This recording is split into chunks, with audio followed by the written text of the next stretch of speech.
this video, I want to talk a little bit about the gift of taking responsibility for your own actions. So why this is so important in terms of the journey of your own healing is that when we don't take responsibility for the role that we've played in any of the obstacles, any of the events in our life, we don't push ourselves into that, space where we are required to look at our own role.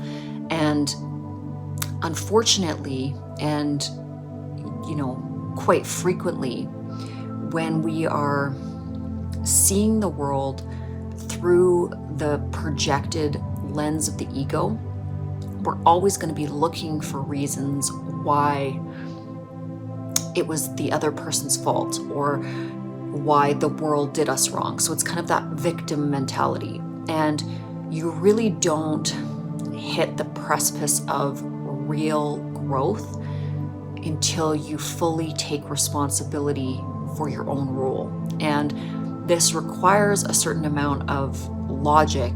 It requires a certain amount of becoming humble, in the sense of realizing that there's a series of mistaken projections or inappropriate behavior that you may have also created that creates any kind of given situation. And this can be family dynamics, this can be to do with spousal dynamics, this can be friendship, work, whatever the environmental obstacle that you're trying to move through. But here's the thing. If you take the premise of like attracts like, and that the frequency which you are in is going to dictate your external reality, then the likelihood of any given frustrating example that you are in an interplay with in your external three-dimensional reality is in some way a reflection of something inside of yourself. Now, I'm not saying that, and here's the part that I've always kind of grappled with, okay?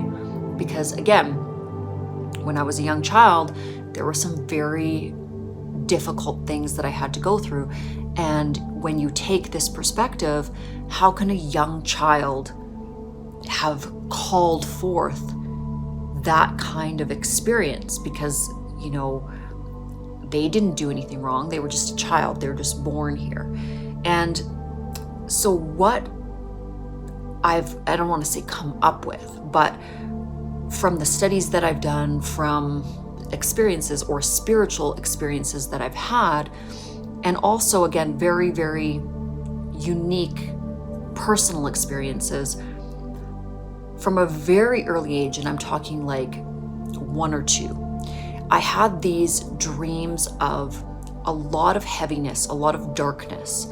And that wasn't really necessarily from the outside world. It was something that I was incarnated onto this earth plane with this heaviness already kind of inside of me. Now, I never really understood what that was. I never understood why I had this inside of my field, or why I was perceiving this from such a young age. Some of it, or whatever it was, provoked a lot of anxiety in me as well from a young child. I now believe that I was meant to process through that heaviness in this lifetime. And some of that heaviness that I was essentially born with was what was actually kind of the culmination of my 3D experience when I was a young person. Now, again, I'm not saying I caused it, but I do feel in a very acute way that I came here with that baggage. And so through the lens of understanding my own spiritual journey, it makes it a lot less heavy, and it makes a lot of sense to me when I look at it in this way. And what it does do is it makes the experience, or it changes the lens from which I view the experience. If I can come at it from an understanding that, okay, I basically was born with some density, some heaviness that I had to work through. And that was certainly mirrored to me through the experiences that I had as a child. I didn't cause them. I wasn't the reason for them. More so, I had to move through that darkness and find my way back towards the light, if you will. I mean, those are very general terms, and to summarize it, so in such a simplified way doesn't necessarily, doesn't really encapsulate everything I experienced. However, it gives me context, and it allows me to put those experiences along this sort of soul growth learning trajectory, which I've moved through really well throughout my life, and I've learned a lot of really intense lessons, but I'm at that point where I feel very, very free from all of that denseness that I held within me when, I started this incarnation, and also sort of throughout the different chapters of my life. And I'm moving into this state now where, again, a lot of freedom, a lot of lightness, and this is why I'm sharing these experiences, because without this context, I was sort of a prisoner of my past. So then, circling back to why taking responsibility for your role in things is so important. As myself, or anybody, but specifically myself, because I can only talk about my own experiences, as I, with greater frequency, take full responsibility for my own role in anything, and really humble myself and say, what could have I done better? Where do I need to improve? What was the aspect of this situation where I wasn't acting in my highest good, where I was being judgmental, where I was projecting past negativities onto this individual, and therefore setting in motion the same predictable result. And through this deep analysis of the self, we start to heal the self, because that's that 0 point of honesty with with yourself. You are the only person that can hold yourself accountable. You are the only person that can, in retrospect, look at the entirety of your behavior, how you moved through situations, and really look at it with accurate discernment if you are courageous enough to do so. And when I say courageous, you have to be, because there's a certain amount of it where you're going to have to push your ego aside. You're going to have to say, okay, I did some things that were wrong. I was not the special person in this situation. I wasn't the highest person in this situation. I was equally a participant in whatever lower vibrational thing happened, and take responsibility for it. And so again, this also allows you to set boundaries and expectations and create a system of integrity that you can utilize as that new platform to build your life. And I want to really emphasize new platform, because there's never going to be a place that is static.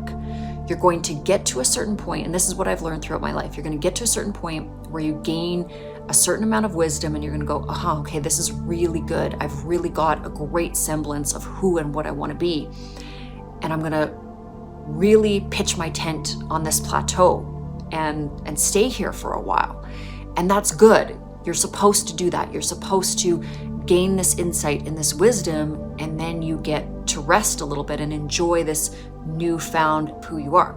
And that's the beauty of it, that we die so many different deaths in one lifetime. And I do believe as well that in terms of the human experience, it's really the frequency of our new birthing of self is increasing. So within one lifetime, and this is again, I think why we're seeing multiple different marriages in a lifetime, and just it's almost like what would happen in the incarnation cycle in 50 lifetimes can now actually happen in the scope of one earthly lifetime. So many lessons are lived and compounded and packed into one lifetime. And that is a good thing in terms of our soul's expansion.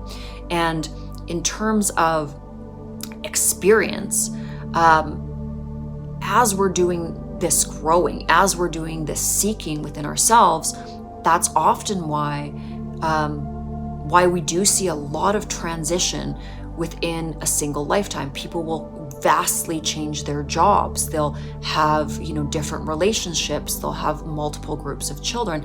And this is almost becoming the norm. But what it does is it gives